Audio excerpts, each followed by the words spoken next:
Hey everyone, thank you for joining me. So I just recently finished the Mini Cricket River by Benchmade, and I just wanted to do a follow-up video on what I did to the knife and then also something I did forget. So I'm going to be wearing gloves throughout this video because I'm going to do everything I can to not tarnish the brass so that the customer can get it nice and shiny, but more than likely some parts will tarnish. But anyways, let's get into what I did to this knife. Sorry, the gloves are a little tricky when it comes to it, but as you guys saw, I used the stabilized wood that I actually ordered from Russia. So this build actually took a while to get to, and I do apologize to the customer or Harley for that, since it did take forever to finally get to this knife. But as you guys can see, it's a purple stabilized wood, which I think complements the brass very well, since you have those little golden chunks of the wood against the stabilized purple.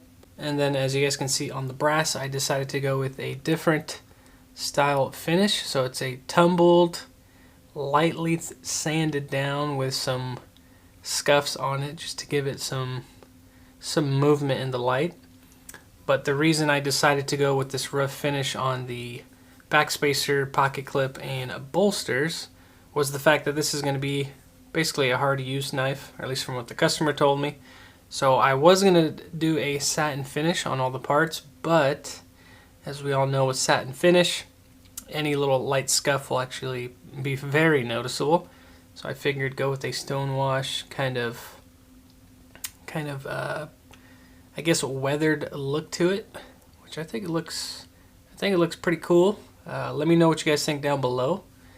Again, it's kind of a new finish I'm going for, so I think it looks good. It complements even the stabilized wood. And then for the backspacer, I did copy the same design as the original backspacer, but the original backspacer was raised up just a little bit, so these grooves did pop up. But I wanted to keep that flow or that look on the top of the knife, just a nice clean line.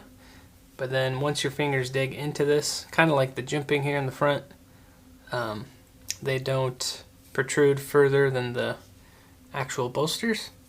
So I just integrated the same design from the original backspacer into this new one. And when you do get a grip on it, your finger actually sinks in there and gets a good grip. Now, as for the pocket clip, I decided to go kind of with the same shape as the knife itself, as you guys can see, or the handle section of the knife, just so that it complements it, I think, pretty well. And then I also gave it that same finish, so you get that very weathered look, stone-washed look. The gap is a little extra bigger since, again, this will be a work knife, so this pocket clip will easily go over big pocket or thicker pocket pants. So that's why I went a little bit bigger. And then underneath the pocket clip where the hardware goes, I did drill all 3 holes. That way, just in case this one overextends or, hits the seat belt situation, I'm sure we all know about that. But if this does get bent or broken or just doesn't work anymore, which I don't think it will, it has really good tension.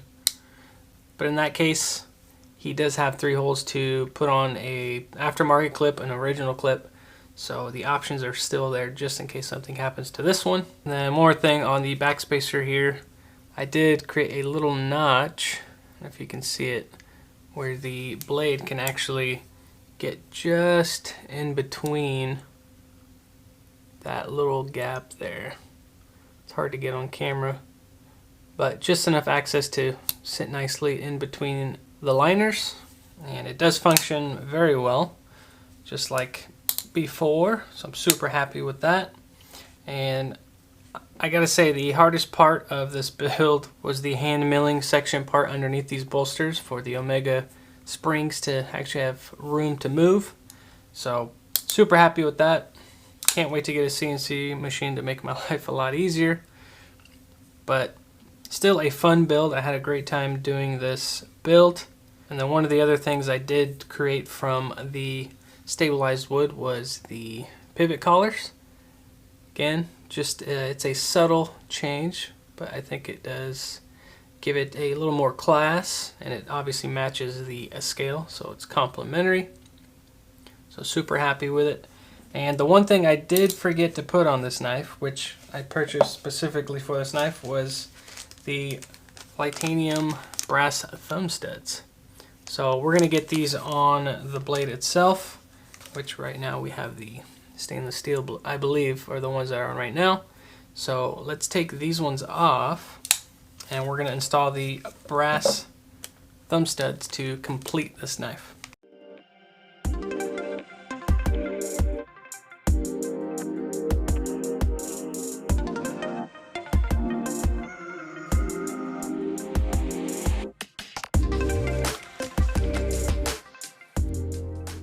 Alright, so here it is with the brass thumb studs, and I think it definitely finishes the look of the knife.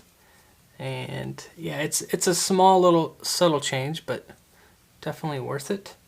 And these thumb studs are a little bit more golden, but over time, when the brass on basically the whole knife here tarnishes and gets more golden, which I know it will, it'll definitely go a lot better with that thumb stud. But I wish a lot more knife companies did the style of thumb studs that Benchmade does.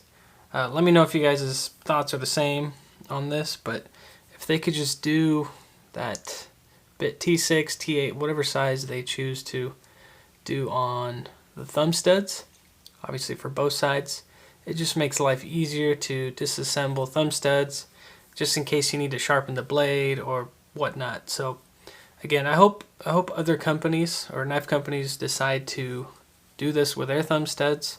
It would just make such a big difference in the knife community, I'm sure of it. And yeah, but anyways, there it is complete. I think it looks really, really good. I'll take some better pictures of this so you guys can see it. But that is pretty much it. If you guys have any questions or want to know a little bit more about this, yeah, just let me know down below and I'll do my best to answer it. But it is all complete now with the thumb studs.